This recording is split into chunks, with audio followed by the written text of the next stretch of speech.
At 12:42 p.m. on July 20, 1944, in a wooden conference room at the Wolf's Lair in East Prussia, Adolf Hitler leaned over a map showing the crumbling Eastern Front.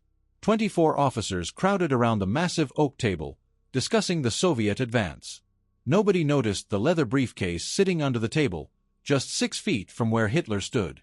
Inside that briefcase was a bomb, and in exactly 15 seconds, it would explode. Colonel Claus von Stauffenberg had placed the bomb there 10 minutes earlier. He'd excused himself to make a phone call and was now running toward a waiting aircraft 200 yards away. At precisely 12:42, the bomb detonated. The explosion was massive. The wooden building disintegrated. Bodies were thrown through the air. Smoke and flames erupted. From his car, Stauffenberg saw the explosion and was certain. Hitler was dead. The tyrant was finally dead. He raced to the airfield and flew to Berlin to launch the coup that would overthrow the Nazi regime. But Stauffenberg was wrong. Hitler wasn't dead. And over the next 12 hours, as the conspirators tried to seize control of Germany, everything would go catastrophically wrong. This is the story of Operation Valkyrie. The closest anyone came to killing Adolf Hitler. The plot that involved over 200 conspirators from Germany's military and political elite. And the failure that would result in over 5,000 executions. By July 1944, Germany was losing the war on every front. The Allies had landed in Normandy on June 6 and were pushing into France. The Soviets were steamrolling through the east, having destroyed an entire German army group. German cities were being bombed to rubble. The war was lost. Everyone with any sense knew it. Everyone except Adolf Hitler. Hitler refused to consider surrender or negotiation. He was determined to fight to the last German. His orders were increasingly irrational. He sent armies to hold positions that couldn't be held. He refused to allow strategic retreats that could have saved lives. Generals who questioned him were dismissed or worse. And Germany, the nation that had conquered most of Europe just 3 years earlier, was being crushed between two superpowers. A group of German officers and civilians had reached a conclusion. Hitler had to be removed from power. Germany needed to negotiate peace before it was completely destroyed. They'd been planning since 1938, long before the war turned against Germany. But by 1944, with defeat imminent, they knew they had to act immediately. The problem was how. How do you kill the most heavily guarded man in Europe? Hitler rarely appeared in public anymore. He spent most of his time at the Wolf's Lair, his military headquarters in East Prussia. The compound was heavily fortified. Concrete bunkers, minefields, multiple security checkpoints, SS guards everywhere. Getting close to Hitler required high-level military clearance. And even then, security was intense. Visitors were searched. Briefcases were inspected. Armed guards stood at every entrance. The conspiracy had been led for years by General Henning von Tresckow, a brilliant officer serving on the Eastern Front. Tresckow had tried multiple times to kill Hitler. In March 1943, he'd planted a bomb on Hitler's plane. The bomb failed to detonate. In another attempt, an officer was supposed to blow himself up next to Hitler during a military review. The officer lost his nerve at the last moment. Attempt after attempt failed. Hitler seemed to have supernatural luck. Then came Claus von Stauffenberg. He was an unlikely assassin. Born into German aristocracy in 1907, Stauffenberg was a career officer who'd initially supported the Nazi rise to power. In April 1943, while serving in North Africa, his vehicle hit a landmine. Stauffenberg lost his right hand, his left eye, and 2 fingers on his remaining hand. He spent months recovering. And during that recovery, something changed. He decided Hitler had to die. By late 1943, Stauffenberg had joined the conspiracy. His injuries should have ended his military career. Instead, they gave him opportunity. He was promoted to Chief of Staff of the Reserve Army, a position that required regular attendance at Hitler's military conferences. Stauffenberg had access to Hitler, and despite his injuries, he was determined to carry the bomb himself. The conspiracy had grown to include hundreds of people across Germany's military and government. General Friedrich Albrecht was the administrative genius who refined the coup plans. General Ludwig Beck, former chief of the Army General Staff, would become the new head of state after Hitler's death. Karl Gordeler, former mayor of Leipzig, would become chancellor.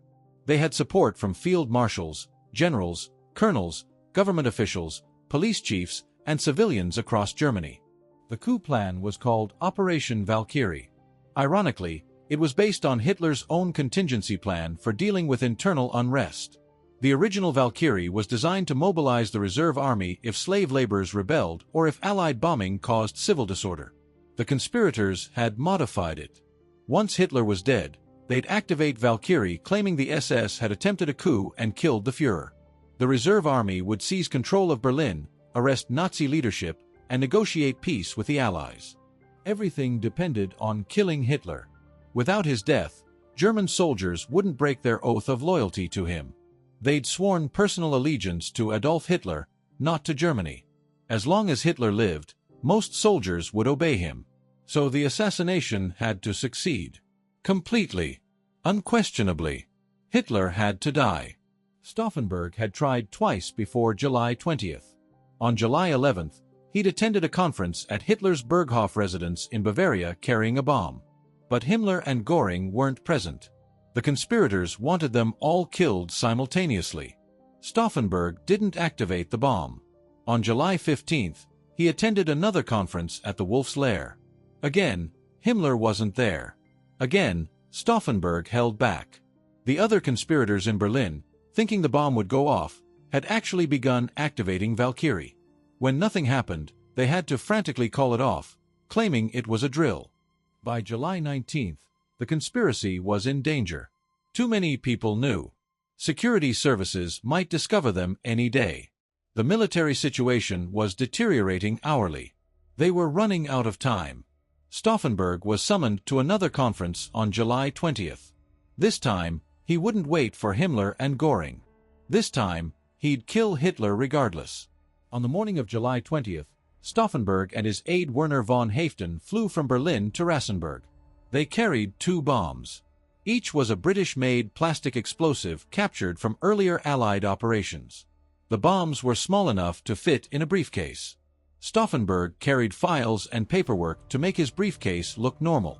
Beneath the papers were the 2 bombs. If both detonated, the blast would kill everyone in the conference room. They arrived at the Wolf's Lair around 10 a.m. Stauffenberg was scheduled to report on reserve army mobilization at the 12:30 conference. He went through security checkpoints. His briefcase was inspected, but the bombs were well hidden beneath papers. The guards waved him through.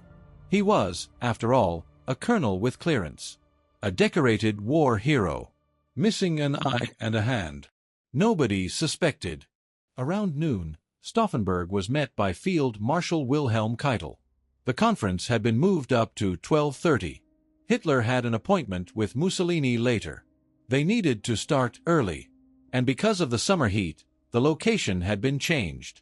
Instead of the concrete bunker where conferences usually took place, they'd used the wooden guesthouse above ground. It had better ventilation. This change would save Hitler's life. The conspirators had planned for a concrete bunker. In an enclosed space, the blast would be contained. The pressure would be immense.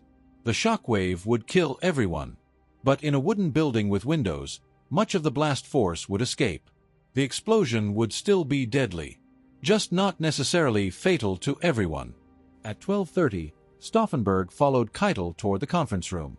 Just before entering, Stauffenberg said he needed to change his shirt. He'd been traveling all morning in the heat. Keitel, always concerned with military propriety, agreed. Stauffenberg and Haeften went to a nearby aide's room. Stauffenberg pulled out the bombs. Arming them required breaking a glass vial that released acid onto a wire. When the acid ate through the wire, the detonator would trigger. Stauffenberg, with only 3 fingers on his one remaining hand, struggled to arm the first bomb. Breaking the vial.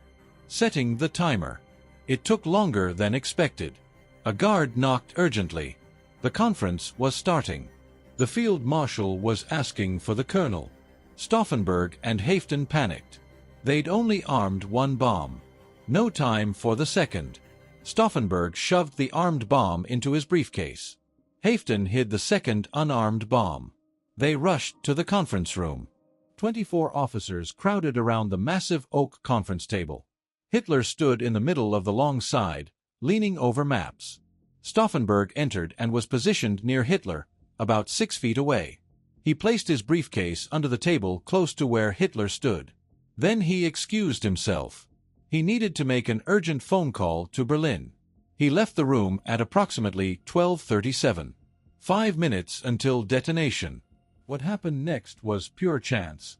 Colonel Heinz Brandt found Stauffenberg's briefcase in his way. He was trying to get closer to see the maps. The briefcase was blocking his view. Without thinking, Brandt reached down and moved the briefcase. He pushed it to the far side of the massive oak table support. That heavy wooden leg now stood between the bomb and Adolf Hitler. It would save the Führer's life. Outside, Stauffenberg walked quickly but not too quickly toward his car. He couldn't run. That would attract attention. But he needed to be away from the building when it exploded. He reached his car, told his driver to start the engine. Haften jumped in beside him. They began driving toward the airfield. At exactly 12:42 p.m., the bomb exploded. The blast was enormous. The roof blew off. Walls collapsed. Debris and bodies flew through the air. The sound echoed across the compound. Smoke billowed. From his car, now 200 yards away, Stauffenberg saw the explosion. Saw the conference building disintegrate. Nobody could survive that. Hitler was dead. He was certain of it. Stauffenberg's car raced toward the first checkpoint. Guards had heard the explosion. The compound was going on alert. But Stauffenberg's aide, also part of the conspiracy, had positioned himself at the checkpoint. He waved them through. At the second checkpoint, Stauffenberg showed his papers and used his authority. "There's been an accident. I'm urgently needed in Berlin." They were waved through. At the third and final checkpoint, sirens were wailing. Orders had been given. Nobody leaves. Stauffenberg bluffed, showing his pass again, insisting he had Hitler's personal authorization. The guards, confused and uncertain, let him through. By 1 p.m., Stauffenberg was airborne in a Heinkel He-111. During the flight to Berlin, he was jubilant. Hitler was dead. The tyrant was dead. Germany could now negotiate peace. Millions of lives would be saved. The nightmare was over. He had no way of knowing the truth. Inside the ruined conference room, rescue workers pulled bodies from the wreckage. 4 men were dead. 3 officers and a stenographer. 20 were wounded, some severely. And then they found Hitler. He was alive. The heavy oak table support had shielded him from the worst of the blast. His trousers were shredded. His right arm was injured. His eardrums were damaged. But he was alive. And he was conscious. And he was furious. Within minutes, phone lines out of the Wolf's Lair were cut. But not by the conspirators. By officers loyal to Hitler trying to maintain security until they understood what had happened. General Erich Feldjebel, part of the conspiracy, was supposed to cut communications after confirming Hitler was dead, then signal Berlin to launch the coup. But Hitler wasn't dead. Feldjebel, in shock, cut some lines but not all. Fragmentary information started reaching Berlin. There'd been an explosion. Hitler's status was unknown.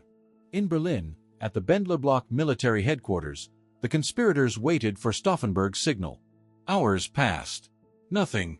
Confusion reigned. Some conspirators wanted to launch Valkyrie anyway. Others insisted they needed confirmation Hitler was dead. General Friedrich Fromm, commander of the Reserve Army and the only man besides Hitler who could officially activate Valkyrie, refused to act. He called the Wolf's Lair and spoke to Field Marshal Keitel. "Is Hitler alive?" "Yes," Keitel confirmed. There'd been an attempt, but the Führer survived. Stauffenberg's plane landed in Berlin around 4 p.m. He'd been out of contact for 3 hours. He rushed to the Bendler Block expecting to find the coup well underway. Instead, he found chaos. Nobody had acted. Valkyrie hadn't been activated. When told Hitler survived, Stauffenberg insisted it was impossible. He'd seen the explosion. Nobody could have survived. Hitler must be dead. The reports were Nazi lies. Launch Valkyrie now. Finally, at 4 p.m., 4 hours after the bomb, General Albrecht began issuing Valkyrie orders. But it was too late. The window had closed. Reserve army units across Germany received contradictory orders. Some commanders activated Valkyrie, arresting local Nazi officials. Others called the Wolf's Lair for confirmation and were told Hitler was alive. Confusion paralyzed the military. In Berlin, one conspirator, Major Otto Riemer, commanded the city's guard battalion. He received Valkyrie orders and began deploying troops. But then he did something unexpected. He called propaganda minister Joseph Goebbels to inform him he was being placed under arrest. Goebbels, one of the shrewdest minds in the Nazi hierarchy, immediately understood what was happening. A coup attempt. He convinced Riemer to come to his office. When Riemer arrived, Goebbels did something brilliant.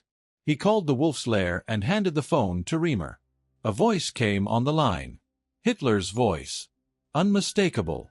Alive. Hitler personally ordered Riemer to crush the coup and arrest the conspirators. Riemer, his oath to Hitler reaffirmed by hearing the Führer's voice, immediately switched sides.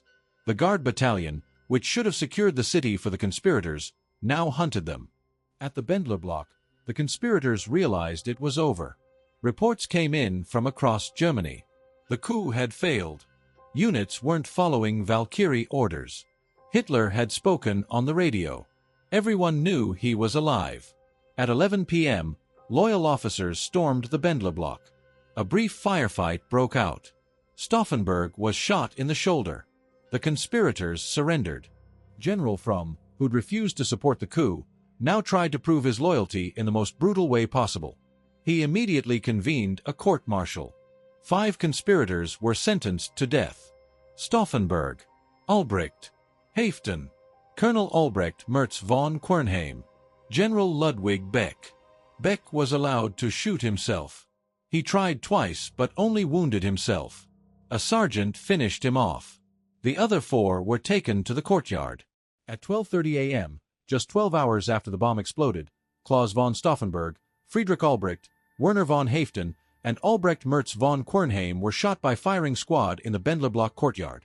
As he died, Stauffenberg shouted, "Long live sacred Germany." They were buried in their uniforms in a nearby cemetery. The next day, Hitler ordered their bodies exhumed, burned, and the ashes scattered. He wanted no martyrs, no shrines. That night, at 1 a.m., Hitler spoke on German national radio. His voice was calm but angry. He told the German people about the assassination attempt by a very small clique of ambitious and criminally stupid officers. He swore he'd been saved by Providence to complete his mission. The war would continue. The traitors would be destroyed. The Gestapo manhunt was immediate and thorough. Within hours, they began arresting everyone even remotely connected to the conspiracy. Officers, government officials, civilians, entire families. The Gestapo had been watching the resistance for years. They had lists. They had files. They had informants. Over the next 8 months, over 7,000 people would be arrested. The conspirators were tried in the People's Court, presided over by Judge Roland Freisler, one of the most fanatical Nazis in Germany. The trials were show trials. The verdicts were predetermined. Freisler screamed at defendants, called them cowards and traitors. The accused were barely allowed to speak in their defense. Defense lawyers were forbidden from mounting real defenses. The executions were designed to be as painful and humiliating as possible. Hitler personally ordered that the condemned be hanged with piano wire from meat hooks. They'd be slowly strangled rather than dying quickly from broken necks. The executions were filmed so Hitler could watch them. Between August 1944 and April 1945, nearly 5,000 people were executed for their connection to the July 20th plot. Some had been central conspirators. Others had merely known about it and not reported it. The purge consumed Germany's military and political elite. Field Marshal Erwin Rommel, Germany's most famous general, had been loosely associated with the conspirators. He'd agreed Hitler should be removed but hadn't actively participated in the July 20th plot. On October 14, 1944, 2 generals visited Rommel at his home. They gave him a choice: stand trial for treason and have his family punished, or commit suicide and receive a state funeral with his family's honor protected. Rommel chose suicide. He took a cyanide capsule. The official story was that he died from injuries sustained in an earlier Allied air attack. He received a state funeral with full honors. Hitler sent a wreath. General Henning von Tresckow, the longtime leader of the resistance, killed himself on the Eastern Front when he learned the plot had failed. Before his death, he wrote, "The whole world will vilify us now, but I am still totally convinced we did the right thing. Hitler is the archenemy not only of Germany but of the world. In a few hours, I will stand before God answering for my actions. I think I can in good conscience justify what I did in the struggle against Hitler." The conspiracy included some of Germany's finest officers and most distinguished citizens. Karl Goerdeler, the planned chancellor, was hanged in February 1945. General Friedrich Albrecht, shot on July 20th. Colonel Claus von Stauffenberg, shot on July 20th. General Ludwig Beck, forced to commit suicide on July 20th. Admiral Wilhelm Canaris, head of military intelligence and secret supporter of the resistance, was hanged in April 1945, just weeks before the war ended. At Plötzensee prison in Berlin, where many executions took place, the condemned were hanged in a small room using piano wire suspended from meat hooks. They were stripped of their clothes to increase their humiliation. The slow strangulation could take minutes. Film cameras recorded everything for Hitler. The horror of these executions, the methodical cruelty, reveals the depths of Nazi depravity.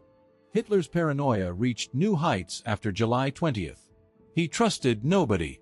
Security around him was tripled. Officers had to surrender their sidearms before entering his presence. His daily conferences were moved to the concrete bunker. He began plotting revenge not just against the conspirators but against the entire German officer corps, which he now viewed with suspicion. The failure of Operation Valkyrie meant the war continued for 9 more months. Germany fought on despite having no chance of victory. Cities were bombed to rubble. Millions more died. The Holocaust continued. Concentration camps kept operating. Had the plot succeeded, had Hitler died on July 20th, the war might have ended in late 1944. How many lives would have been saved? Hundreds of thousands? Millions? We'll never know. Today, the Bendler block houses a memorial to the German resistance. A plaque marks the spot where Stauffenberg and his fellow conspirators were executed. Every year on July 20th, German officials gather to honor the men of the July plot. They're remembered as heroes who tried to stop Hitler when most Germans continued to follow him. The legacy of Operation Valkyrie remains controversial.